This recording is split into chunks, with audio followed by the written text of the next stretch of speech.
Ah, ça marche là? Oui. Alors, Non, il n'y a on pas d'image. Non, on voit pas, mais je vous ai donné la main. Vous pouvez partager. Mais on voit pas encore les images. on n'a pas l'image. Ah, l'image du texte. Non, on n'a pas l'image du texte. Oui, le texte, je ne l'ai pas encore inséré. Et on n'a pas l'image du rave. On peut le. L'image du rave, moi je l'ai l'image du rave, donc je sais pas. Ben, nous on Voilà. l'a pas. Stérilité et prière, vous Ah, voyez? Voilà, oui, là c'est bon. Magnifique. Vive le progrès technologique. Parfois, il nous joue des tours, mais de façon générale, on n'est pas contre. Euh, je voudrais faire une déclaration pour introduire le sujet d'aujourd'hui, qui est en fait un sujet qui continue des cours précédents, bien sûr. Vous vous rappelez que dans notre dernier cours, j'ai terminé par cette remarque étonnante quand même du fait que ces trois femmes particulières, merveilleuses, grandioses du Tanakh qui nous apprennent les vertus de l'amertume, elles nous apprennent aussi les vertus de la nechama, de la consolation. Nocham, on avait dit, la racine de Nechama, sont les initiales, et c'est évidemment pas par hasard, sont les initiales de Naomi, Hannah et Myriam. Ces trois femmes qui, justement, sont celles qui nous apprennent ce secret de la consolation qui nous mène, bien entendu, pour relier avec Rabbi Akiva, dont cette semaine nous allons pouvoir mesurer avec l'Agba Omer et Rabbi Shimon Bar Yochai, nous allons pouvoir mesurer l'ampleur de la sagesse de la Nechama, la sagesse de la consolation. C'est une expression qu'on retrouve en tout cas chez le Rav Kook. La sagesse de la consolation n'est pas quelque chose d'évident, comme vous le savez. Elle demande une grandeur de sagesse tout à fait exceptionnelle. Vous vous rappelez de ces compagnons de Rabbi Akiva dans la fin du traité Makot, qui eux, voyant, on en parlait à la fin du dernier cours, voyant cette désolation sur le mont du Temple, ce renard qui se faufile dans les ruines du Kodesh HaKodashim, du Saint des Saints, eh bien, ils se sont mis à pleurer. Alors, nous avons une fois posé la question, mais le fait qu'ils ont pleuré, est-ce que cela signifie qu'ils manquent de foi, qu'ils manquent de confiance, qu'ils manquent d'espoir, qu'ils manquent d'optimisme? Enfin, bien sûr que non. Bien sûr que non, il s'agit de Rabbi Tarfon, etc., des grands de la Torah qui nous apprennent toute la émouna et toute la foi d'Israël. Mais pourtant, voyant dans le présent cette désolation du mont du Temple, eh bien, spontanément, ils se sont mis à pleurer devant un spectacle de destruction le plus total. Eh bien, comment est-ce possible? Au contraire, le plus étonnant, c'est l'attitude de Rabbi Akiva. Ce n'est pas leur attitude à elle qui est tout à fait normale. Rabbi Akiva, lui, eh bien, il voit au présent, il voit déjà le futur. Dans la destruction, il voit déjà, pourrait-on dire, la reconstruction meilleure. Dans le présent de destruction, il ne voit que une étape probablement nécessaire, puisque Dieu en a décidé ainsi, une étape de la construction définitive et messianique, pourrait-on dire, du temple. Eh bien, sans élargir ce sujet, vous savez que cette semaine se terminera la terrible hécatombe parmi les élèves de Rabbi Akiva, les 12 000 couples de Rabbi Akiva, qui s'est terminé avec l'Akba Omer, que ce soit selon la plupart des opinions à cause de la Maguefa, c'était probablement pas le corona, mais il s'agissait peut-être d'une épidémie d'un autre genre, mais il y a même opinion qui dit qu'ils sont morts au combat, luttant contre les Romains, le pouvoir romain. En tout cas, quoi qu'il en soit, ce texte de la Gemara de Makot se termine, et c'est pour cela que je l'ai cité très brièvement, se termine par Akiva nichamtanu, 2 fois, à 2 reprises, ses compagnons lui disent tu nous as consolés. Tu nous as consolés parce que pour nous, l'étape de destruction doit se terminer et alors, comment dire, on tourne la page et commence l'étape de construction ou de reconstruction. Mais Rabbi Akiva nous apprend une sagesse supérieure, une sagesse qui dépasse tout ce que nous avons entendu jusqu'à présent, à savoir que la destruction et la reconstruction, ce n'est qu'une seule et même histoire. Il n'y a pas une histoire de destruction, une histoire d'exil, si vous voulez, et puis une histoire de rédemption. Les deux ne sont qu'une seule et même histoire, avec des étapes successives, et bien entendu que cela demande une étude très, très approfondie pour mieux comprendre. Mais en ce qui concerne notre sujet, eh bien, j'ai choisi de consacrer encore quelques temps à l'étude de ce que l'on appelle akarout, la stérilité, parce que il y a, tel que les sages et les sources que nous allons petit à petit découvrir, sont des sources qui nous montrent qu'il y a ici une espèce de situation prototype. La stérilité, ce n'est pas seulement le fait que cette femme n'a pas eu d'enfant malgré tous ses efforts, malgré toutes ses tentatives, malgré qu'elle a finalement, après avoir utilisé tous les moyens naturels à sa disposition, eh bien, elle s'est mise à prier avec ferveur. Et ce n'est pas seulement à ce niveau-là. Je voudrais faire la déclaration que je vous annonçais tout à l'heure. C'est peut-être un grand mot, mais malgré tout, il faut replacer les choses dans leur contexte. Cette situation de manque qui est, nous l'avons vu avec Hannah, cette mère sans enfant, la situation du manque absolu, on pourrait dire du manque de la raison de vivre à la limite. Cette situation de manque est, à mon sens, l'état fondamental de la moralité humaine et cela touche à tous les domaines de l'existence. Je pense, je vous donne simplement vraiment quelques illustrations, mais il faudrait peut-être une fois consacrer un cours particulier à cela et à montrer combien dans tous les domaines de l'existence, eh bien, le sentiment, comment on dit, le sentiment du manque à tel ou tel degré est le fondement du comportement moral. Le sentiment, quel est le contraire de manque? De satisfaction, d'autosatisfaction.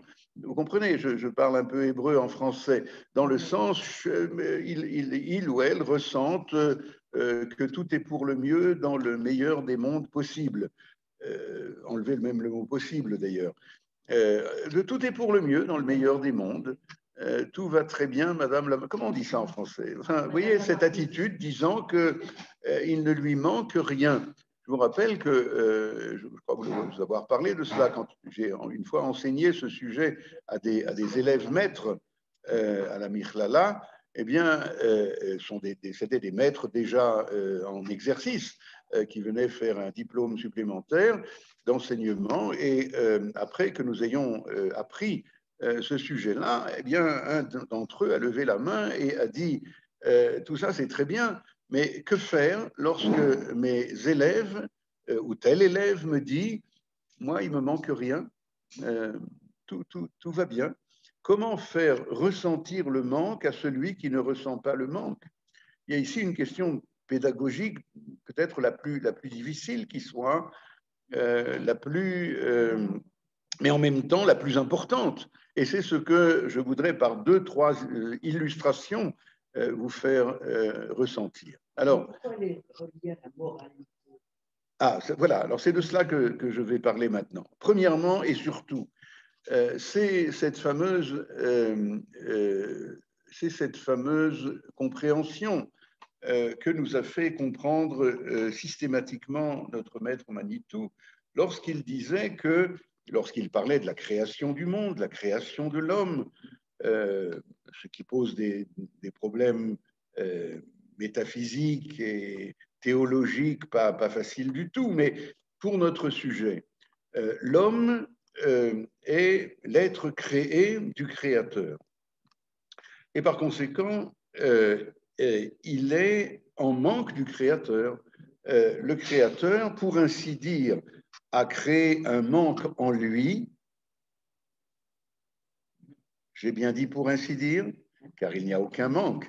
Mais pour ainsi dire, de notre point de vue, il a créé, c'est ce qu'on appelle le Soda Tzimtzum, pour ainsi dire, il a rétréci sa présence, vers l'extérieur d'ailleurs, pas vers l'intérieur, et de telle façon à laisser une place à l'autre qu'il a voulu créer. Eh bien, laissant cette place à l'autre, créant pour ainsi dire un manque chez lui, il y a bien entendu une exigence de réciprocité qui est que la créature étant créée à l'intérieur même de ce manque, pour ainsi dire, du Créateur, eh bien, il va, à partir de cet instant-là, être requis, comment on dit cela, il est en situation de devoir dans le sens, c'est un dû, n'est-ce pas? C'est une dette, il a une dette envers son Créateur, et c'est le fondement de la moralité. Et cette dette, justement, est l'expérience du manque, c'est-à-dire qu'à partir de cet instant, l'être créé va être censé être invité, je ne sais pas comment on dit, en permanence à être ce que Manitou appelait le témoin que nous sommes en exil de Dieu. Et ça, c'est le peuple d'Israël. Ça, c'est en tout cas la pensée de Knesset Israël. La pensée de Knesset Israël, la pensée de l'être Israël qui intervient immédiatement, enfin, immédiatement, c'est même pas le mot, qui apparaît de façon concomitante, en même temps que la volonté de créer l'autre, de créer une créature, ce sentiment, cette connaissance, à la fois connaissance et sentiment, que nous sommes en exil de Dieu et que nous sommes le témoin pour l'histoire entière que nous sommes en exil de Dieu, au cas où, comme bien entendu cela devait se passer et cela s'est passé, au cas où la plupart de l'humanité, on va dire, oublie que nous sommes en exil de Dieu et s'imagine qu'on est, comment on dit, son propre créateur. Je vous rappelle ces phrases de ce philosophe français qui disait « Je suis la source absolue, c'est moi qui fais être pour moi cette tradition que je choisis de reprendre, etc. etc. » Il s'agit donc d'une espèce de sentiment, surtout dans l'humanisme philosophique, selon toutes ces nuances, il y a cette assurance apparemment que eh bien, c'est nous qui choisissons notre être, notre existence, notre propre création. Sartre, Merleau-Ponty, enfin tous les existentialistes, chacun à sa manière. Eh bien, non, nous sommes les témoins de ce manque historique, de ce manque messianique, on peut dire, au point que, et ce n'est pas pour rien que je dis ce manque messianique, au point que, je vous rappelle, et nous sommes en plein dans cette période-là, puisque Rabbi Akiva s'est occupé, comme vous le savez, en permanence de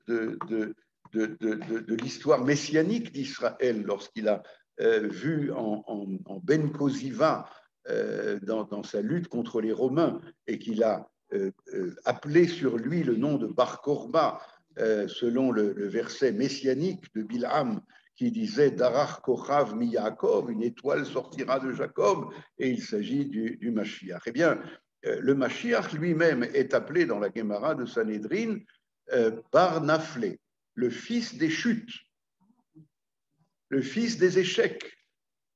C'est quelque chose d'ahurissant, n'est-ce pas? Si on n'a pas les introductions, encore une fois, qui touchent pratiquement à tous les domaines de notre activité humaine, et la tefila étant, bien entendu, nous y arriverons,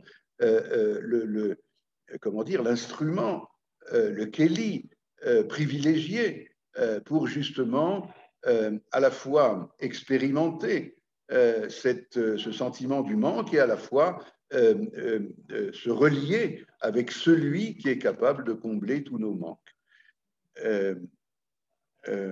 Alors, on a parlé donc aux origines des origines de l'acte de création qui est précisément d'une façon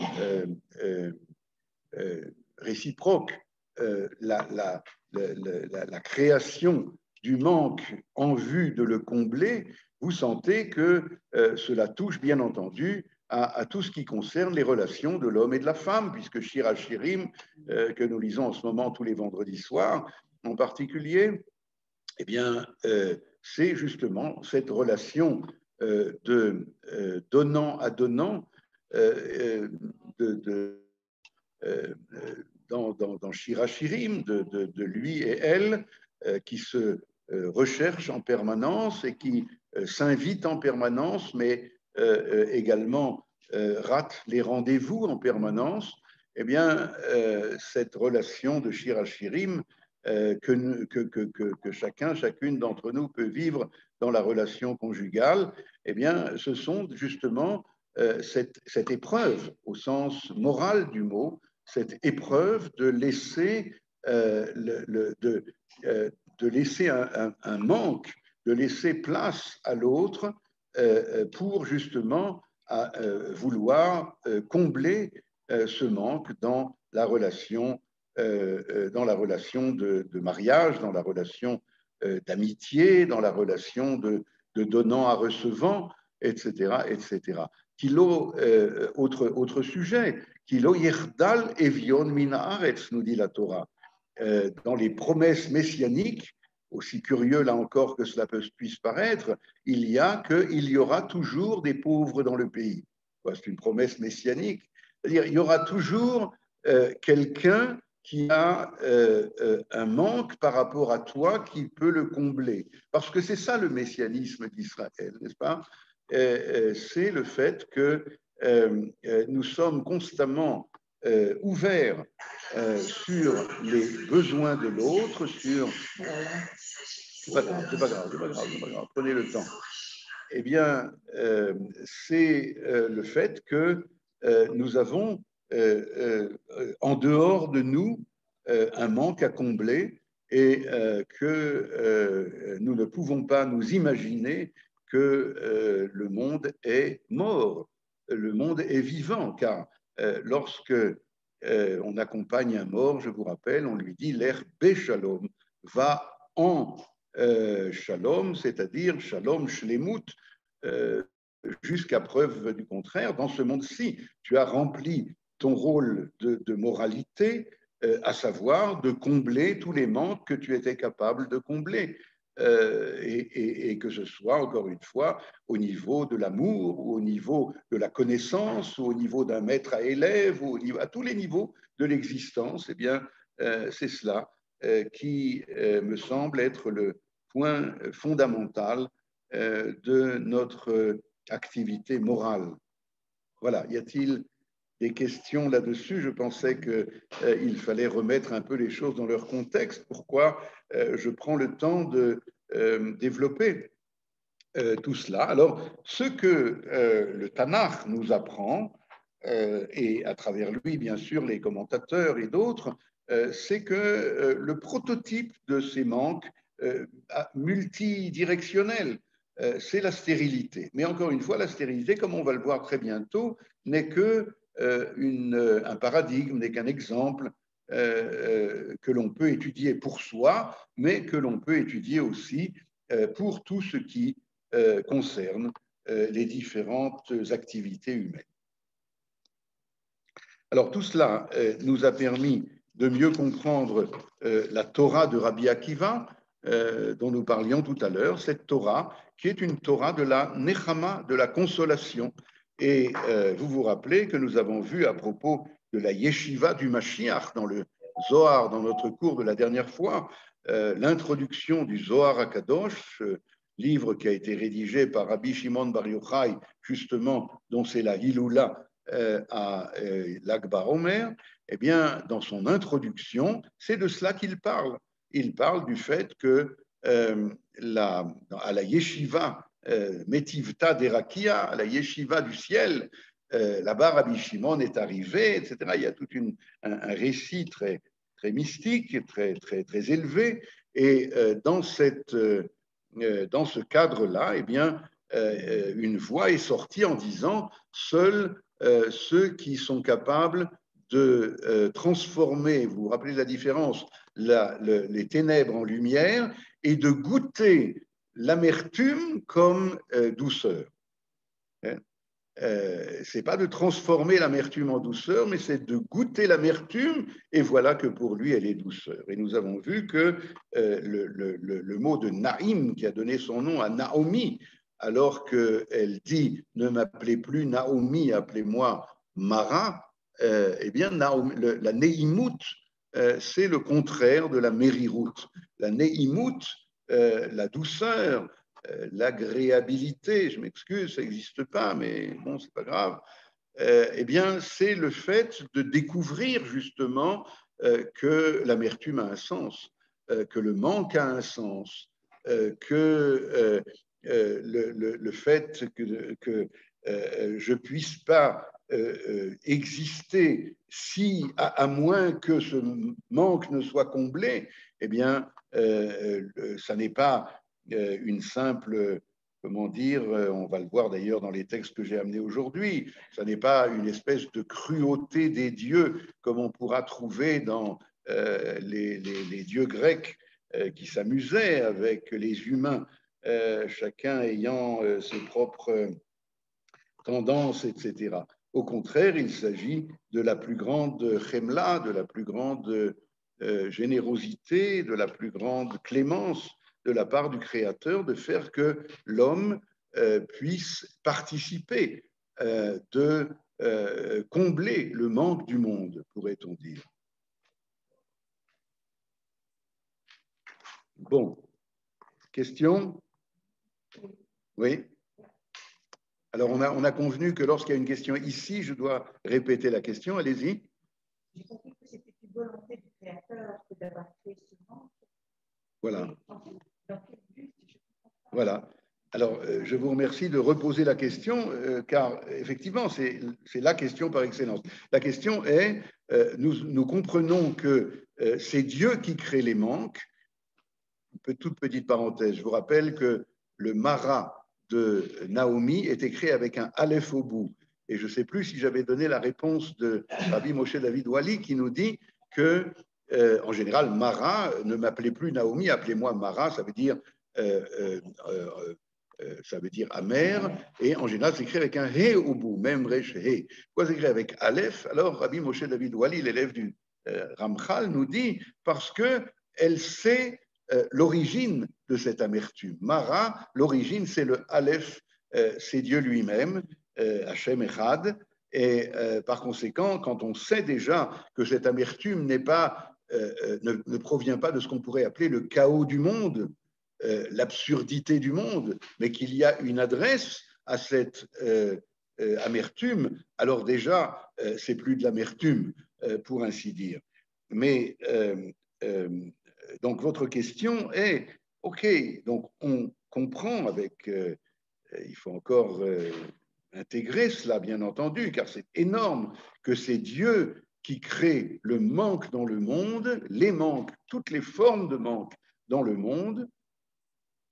Et votre question c'est, mais alors, comment vous avez... Comment? C'est ça la question, dans quel but? Dans quel but? Eh bien, nous y avons fait allusion à plusieurs reprises. dans le but de nous faire participer au comblement du monde, au comblement du manque du monde. Ça n'est pas un monde immobile, ça n'est pas un monde mort où tout est plein, où il n'y a pas de manque. C'est un monde dans lequel nous sommes constamment en perfectionnement, même si nous ne sommes pas parfaits. C'est un moteur, absolument. Exactement. C'est le moteur, c'est pas un, c'est le moteur du perfectionnement moral, tant au niveau individuel qu'au niveau collectif de l'histoire tout entière. L'histoire tout entière est l'histoire de civilisations au pluriel qui ont voulu combler leur manque. Ceci dit, vous me permettez d'ajouter encore un mot. Dis-moi quel est ton manque, je te dirai qui tu es. Car si le manque, je ne sais pas moi, de l'islam par exemple, et on le voit bien aujourd'hui, c'est d'élargir au maximum à toute la surface du globe ce qu'on appelle Dar et l'islam, l'espace de conquérir l'espace du monde pour être conquérant et établir enfin de leur point de vue l'empire islamique cosmique. Ça dit beaucoup sur dis-moi quel est ton manque, je te dirai qui tu es. Le peuple d'Israël a d'autres manques, le manque de la moralité fondamentale dans cette relation à l'autre, qui est ce que Dieu nous a appris par le fait même que nous avons été un être créé. Et donc que nous avons une dette envers lui, une dette morale. Envers le Créateur.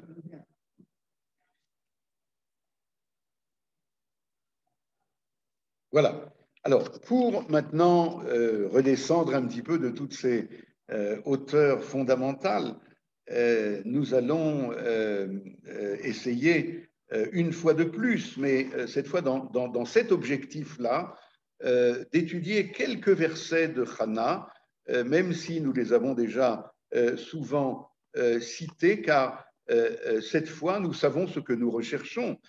Nous recherchons justement chez Hannah, pourquoi est-ce que c'est cette attitude de stérilité totale, radicale, qui va être la source de tout ce que nous connaissons, de tous les fondements, en tout cas, que nous connaissons concernant la prière. Je voudrais ajouter, et nous aurons l'occasion d'en parler un peu plus tard, il y a un autre personnage dans le Tanakh qui nous apprend également cette situation du manque radical. Il s'agit de David. Et comme il y a la Tefila de Hannah, il y a Tefila et David. Nous verrons dans la suite quelques genres de Tefilot du Tanakh, car David, je vous rappelle, plus qu'aucun autre, c'est le deuxième qui se trouve dans la Gemara de Kovedrosh. Je ne veux pas revenir là-dessus, nous l'avons suffisamment détaillé, revoyez vos notes. Dans cette Gemara qui se demande qu'est-ce que c'est que le sérieux Kovedrosh qui est requis pour commencer la Tefila. On avait commencé par Hannah, on va y revenir maintenant un petit peu, et puis ensuite la deuxième tentative, c'était avec David, car David, c'est celui qui se perçoit lui-même comme n'ayant pas droit à l'existence. Et donc c'est tout à fait lié avec notre sujet, c'est-à-dire un petit peu de cela, encore une fois, personne n'est David, personne n'est Hannah d'entre nous, je crois, mais on doit être un petit peu de Hannah et un petit peu de David pour arriver finalement à une tefila qui soit agréée, qui soit agréable et qui soit nécessaire. Bien avant, il y a eu nos Avot aussi. Bien avant, il y a eu les Avot, mais chez les Avot,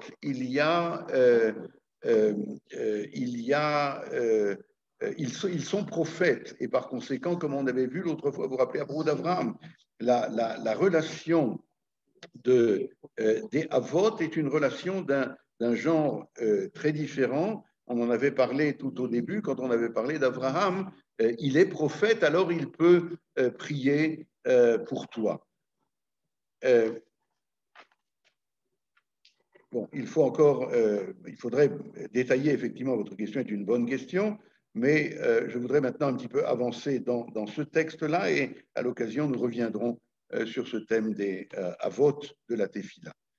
Vayi ish echad min haramatayim tsofim, vous vous rappelez. Vous avez cela sous les yeux. Peut-être on peut distribuer. Vous avez déjà distribué. Donc, il y avait, qu'est-ce que c'est ish echad?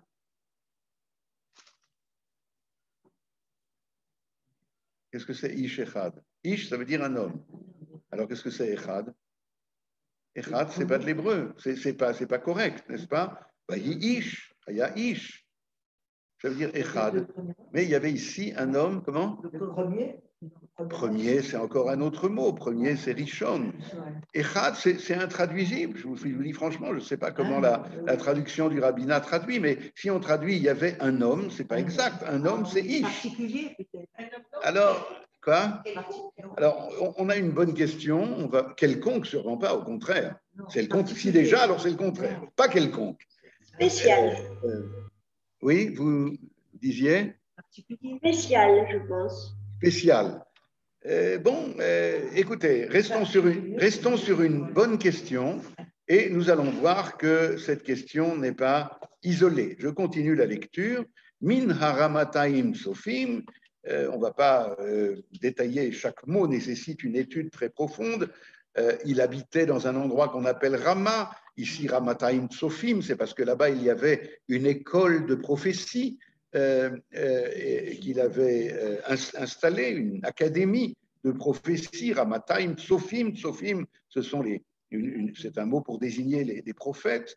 Mehar Ephraim, Ushmo, et son nom était Elkana ben Yerocham, ben Elihu, ben Tochu, ben Souf Ephrati. On ne devient pas Elkana comme ça. Il y a toute une série de générations qui l'ont précédé, qui ont apporté chacune leur pierre pour en arriver à ce personnage exceptionnel qui s'appelle Elkana.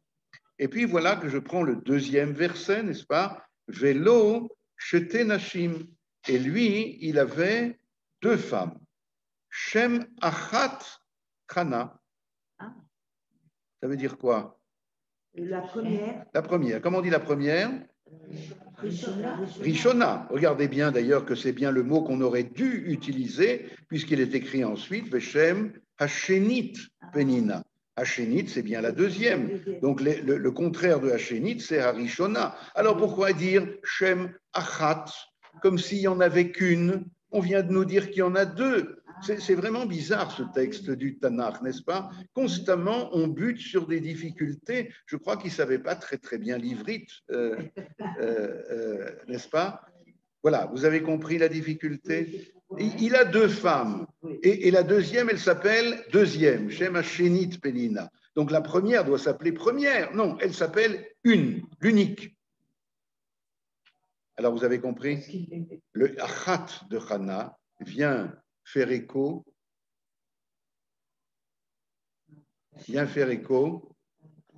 au Echad de Elkana, au Echad de Elkana. Lui, il est Echad et elle est Achat. Alors, il y en a d'autres, mais voilà, c'est clair. C'est même pas la peine, c'est-à-dire, le texte, finalement, parle tout seul quand on sait l'interpeller, quand on sait être interpellé par lui. Alors, je continue. Donc, on a ici une situation d'exception. Il y a un homme exceptionnel et en face de lui, une femme exceptionnelle. Exceptionnelle en quoi? On pourrait, si je voulais poursuivre un petit peu notre étude d'aujourd'hui, je dirais que le mot Echad veut dire Shalem. Lorsqu'on dit Hashem Echad, je vous rappelle, on ne veut pas dire que Dieu est un dans le sens qu'il n'y en a pas d'autres. Ça aussi, mais ce n'est pas l'acception directe de la chose. Echad veut dire qu'il est complet, il comprend tout, car sinon, s'il y avait un chéni vient du mot shoné, qui veut dire différent. Alors, s'il y a un différent, c'est que le premier n'est pas complet. Vous avez compris? Alors, lorsqu'on dit qu'il est Echad, ça signifie qu'il est parfait, qu'il est complet. Mais alors, si on est en train de parler, reliant avec ce qu'on a appris aujourd'hui, si on est en train de parler du fait que cet homme est parfait et que la femme qui est en face de lui, celle-là, elle est aussi complète, parfaite, alors pourquoi est-ce que nous allons commencer à parler de manque? Eh bien, c'est ce que nous allons voir. C'est que seulement, alors là, j'hésite un petit peu à dire les choses comme cela, parce qu'on va le découvrir petit à petit. Seulement celui ou celle qui est Echad peut savoir qu'il n'est pas complet. Est-ce que c'est clair? Avant de vous donner la parole, je voudrais vous dire à quoi je pense. Le Bechor, l'aîné, comme vous le savez, c'est l'enfant privilégié de la famille. Et c'est pour cela qu'il reçoit 2 parts dans l'héritage, etc. Pourquoi? Parce que lui, lorsqu'il naît, eh bien, il est seul, il est unique, il est l'unique. Et par conséquent, il se perçoit, regardez tous les aînés de la Torah, qui tous sont déchus d'ailleurs, Oui. tous ont échoué. Eh bien, c'est parce que dans un premier temps, il peut, et c'est en général ce qui se passe, se percevoir comme l'unique.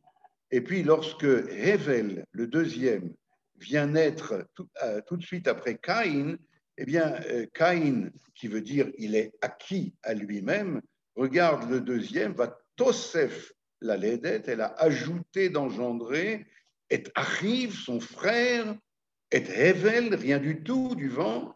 Donc, pour Caïn, cet être deuxième n'existe pas, puisqu'il est lui-même l'être par excellence. Alors, bien entendu que ce Bechor, on ne va pas parler de Caïn maintenant, mais je vous rappelle ce que nous avons souvent appris, le Bechor Réhouven, Bechor Yisraël, Beni Bechori Ata, devait obtenir 3 catégories de statut privilégiés. Il devait être le Kohen du peuple d'Israël, il devait être le roi du peuple d'Israël et il devait être l'aîné du peuple d'Israël. Eh bien, l'aînesse de Réhouven va être donnée à Yosef, Yosef dont le nom veut dire qu'il m'ajoute, tourné vers l'autre. La Keuna va être donnée à Lévi, Lévi qui est tourné vers les autres, Lévi, ça veut dire celui qui accompagne, n'est-ce pas? Lévia, accompagné, donc il est tourné vers l'autre. Et puis, le Yehuda, c'est celui qui recevra la royauté d'Israël comme David, qui est tout entière tournée vers l'autre. Eh bien, Réhouven, lui, va échouer, mais comment ça aurait dû être et comment ça sera lorsque Béni Bechori Israël, le peuple d'Israël qui est l'aîné des nations, eh bien, réussira cette entreprise. Comment ça doit se passer? Ça doit se passer par le fait que l'aîné est le seul de tous les enfants à avoir expérimenté, ne fût-ce que pour un temps, l'unicité, la perfection, la totalité, la complétude, appelez ça comme vous voulez, n'est-ce pas? Et c'est vrai qu'ensuite il va la perdre lorsque 1 an plus tard le deuxième vient au monde. Mais c'est comme ça que ça doit se passer. C'est comme cela que va naître l'expérience du manque. Car s'il était manquant depuis le début, et c'est ce que je voulais vous montrer tout à l'heure, eh bien, il n'y aurait pas d'expérience du manque, vous comprenez? Ce serait la normalité de l'existence. Non, là, il y a l'expérience de la complétude, de la perfection, de la shlemut, et voilà qu'on la perd. Alors, ayant perdu cette shlemut, eh bien, il va devenir, ou en tout cas, il est censé devenir le maître de tous les autres pour leur rappeler, avec sa nostalgie de la shlemut dont il est porteur, pour leur rappeler que c'est cela, le but essentiel de l'existence morale. J'ai été un peu vite, est-ce que c'est clair?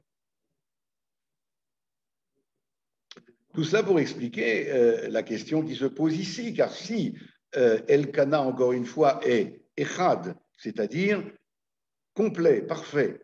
Et El, Chana, dont on ne connaît pas encore le nom, qui est ici Shem Achat Chana, elle aussi est appelée Achat, et ils se répondent l'un à l'autre, comment dire, ils font écho l'un à l'autre dans leur ardout, c'est-à-dire dans leur perfection. Alors comment est-ce que tu vas me parler après essentiellement de l'existant, de l'expérience du manque? Nous avons expliqué donc, je conclus, que seulement celui qui a expérimenté l'unicité, c'est-à-dire la perfection, la shlemut, eh bien, peut expérimenter l'expérience du manque comme fondement de la moralité par rapport à l'autre. C'est clair? Oui. Alors maintenant, oui. Ce qui me surprend, c'est le même mot Echad. Oui. Absolument, absolument. Vous avez tout à fait raison. Je répète la question pour nos auditeurs. Ici, Madame, vous nous dites que c'est le même mot pour Hachem. Je traduis votre question. La perfection d'hommes exceptionnels, mais ce sont des hommes. Elkana, Hana, est appelé du même mot que la perfection d'Hachem Echad. C'est très beau comme question, c'est très très beau. Et bien entendu, il y a énormément de choses derrière cela, mais disons pour l'instant que c'est cela que Dieu, c'est ça toute la Torah sur un pied, comme on dit. C'est ça que Dieu lui-même veut nous apprendre de sa perfection même. Car, bien entendu, Ata Kadosh Veshimcha Kadosh Umi Ke'amecha Israël, pardon, Kedoshim Tiyu Ki Kadosh Ani, dit la paracha qu'on a lue seulement hier. Kedoshim Tiyu Ki Kadosh Ani. Soyez saints car je suis saint. Alors Rashi immédiatement réagit en disant mais attends, ça n'a rien à voir, c'est radicalement autre. Kedushati les ma'ala mikdushatrem, ma kedusha est complètement au-delà de la vôtre. Mais il y a une trace de la kedusha divine dans la kedusha humaine. Il y a une trace de l'unicité de Dieu dans l'unicité humaine, c'est-à-dire dans la recherche de la perfection. Les tzadikim sont comme ça, les voilà. chassidim sont comme ça. Voilà. Tov. Alors, si c'est comme cela, on peut maintenant continuer notre traduction. Vous voyez que traduire un texte du Tanakh, ce n'est pas la chose la plus aisée qui soit. Je suis au verset Gimel. Ve'ala ha'ishahu me'iro miyami miyamima. Alors, c'est extraordinaire parce que le pshat, le sens littéral, veut dire, comme c'était un récit historique, anecdotique, comme si. Or, cet homme-là montait depuis sa ville c'est Rama, au nord de Jérusalem, miyami miyamima, depuis toujours, leishtachavot, pour se prosterner, velisboach, et offrir des sacrifices, la Hashem Tsevaot, envers Hashem Tsevaot, à Shiloh, c'est là que se trouve, je vous rappelle, le tabernacle, le Mishkan, et Vesham, Shne Bene Eli. Or, là-bas, ce n'est pas notre propos, se trouvaient les deux fils d'Éli, Hophni et Pinchas, qui étaient Kohanim envers Dieu. Alors, regardez combien maintenant, après toutes ces introductions, l'expression Ve'ala Aishaou Meiro Miyami Miyamima prend tout son sens profond.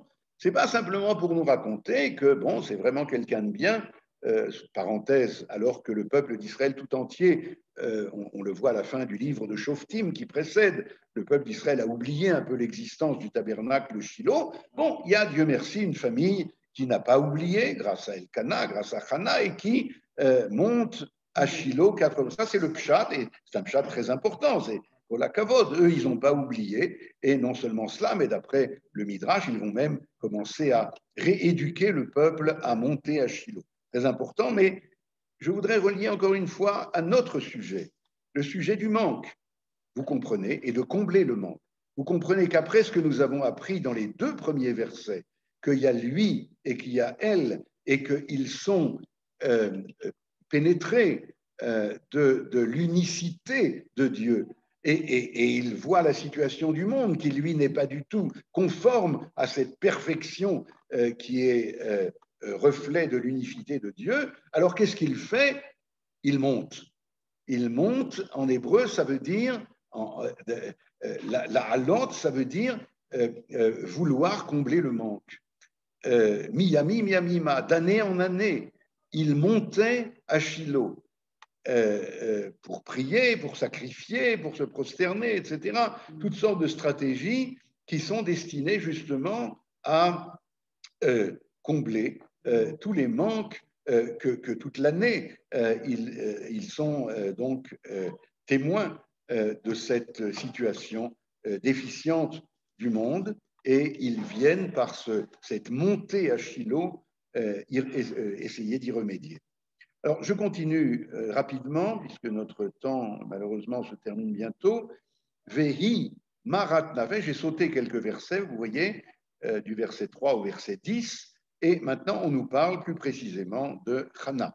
Vehi marat nafesh, c'est le verset que nous avions commencé à étudier. Sa personnalité est amère. Vatit palel el Hashem, al Hashem, pardon. On avait parlé de l'expression de al Hashem, et pas seulement El Hashem. Elle prie vers Dieu, c'est le pshat, mais il y a marqué Al Hashem, reportez-vous à 3 explications que nous avons données sur ce sujet, ou Bachot Ivke, et elle s'est mise à pleurer. Vous comprenez, pas seulement sur le fait que c'est une femme qui aimerait beaucoup avoir un enfant parce qu'elle a un instinct maternel très développé. Bien sûr, ça aussi, pourquoi pas. Mais c'est après tout ce que nous venons d'apprendre sur elle, eh bien, elle pleure sur, comment dire, la distance entre le monde tel qu'il devrait être et le monde tel qu'il est. Vatidor neder. Alors, elle a fait un vœu. Enfin, le mot vœu en français est très relatif, ça n'a rien à voir avec les vœux, etc. Neder en hébreu, ça veut dire une parole qui a force de loi. Vatoma, alors elle a dit, Hashem Tsevaot, Im rao tir'e baoni amatecha. Si voir, tu verras la pauvreté de ta servante. Parenthèse.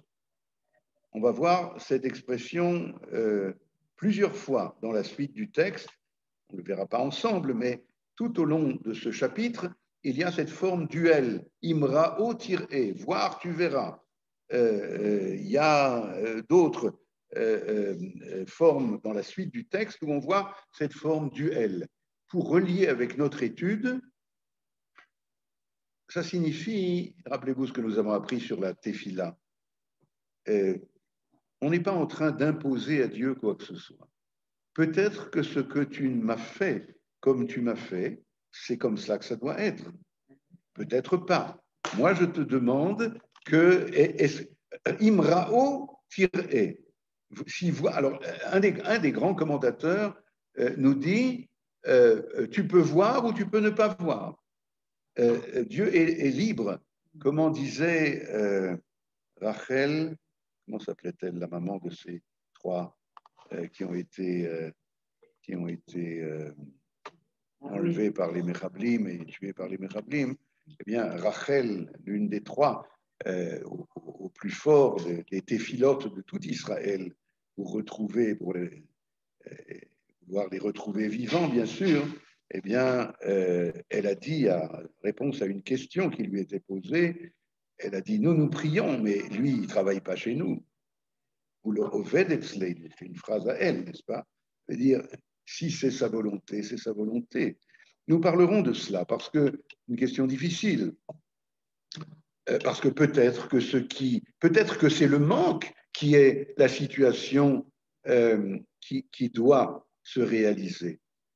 Par exemple, je vous donne juste un petit exemple à ce propos. Le Chovot Alevavot, par exemple, nous dira, Rabbi Bachya Ibn Pakuda, nous dira peut-être que celui qui est pauvre et qui demande la richesse, mais peut-être qu'il s'agit d'un personnage que s'il est riche, il ne tiendra pas le coup, il sera, comment dire, c'est une nisayon, c'est une épreuve, la richesse, autant que la pauvreté d'ailleurs.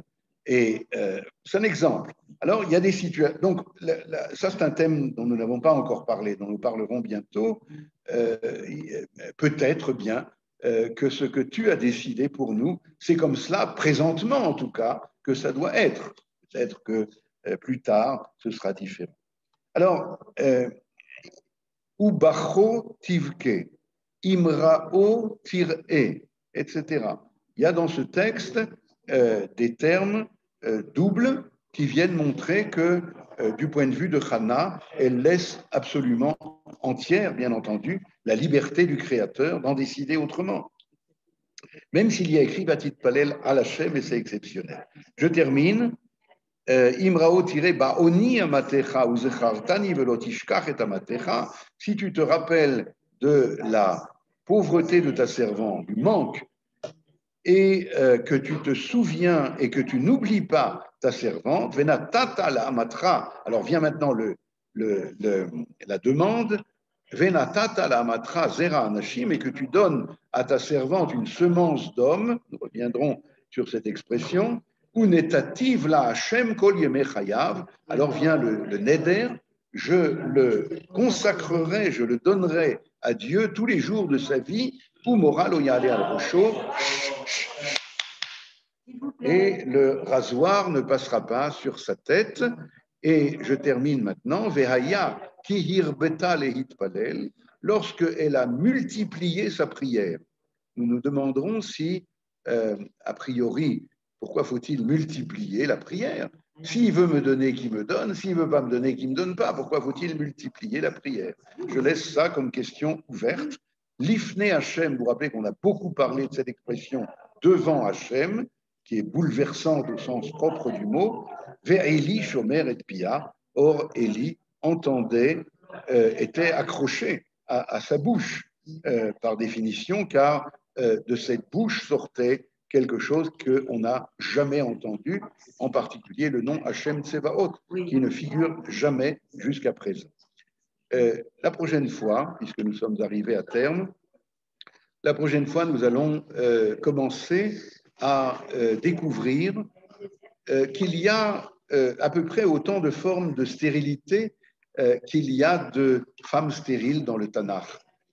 Car chacune a une expression de stérilité différente et elle correspond, si vous voulez, à la personnalité. Comme je disais tout à l'heure, dis-moi quel est ton manque, je te dirai qui tu es. Donc la stérilité du Tanakh, qui est le manque par excellence en vue d'être comblé, bien entendu, eh bien, ce manque-là dépend entièrement de l'équation personnelle de la femme dont il s'agit, chacune ayant la forme de stérilité qui lui est propre, car elle est en route, pourrait-on dire, vers le fait de combler le manque de cette stérilité, mais d'une façon qui lui est propre et particulière. Shavuot. Stérilité, c'était le parent d'enfant. Stérilité, quoi? Ça peut être dans d'autres, oui, c'est dans d'autres domaines.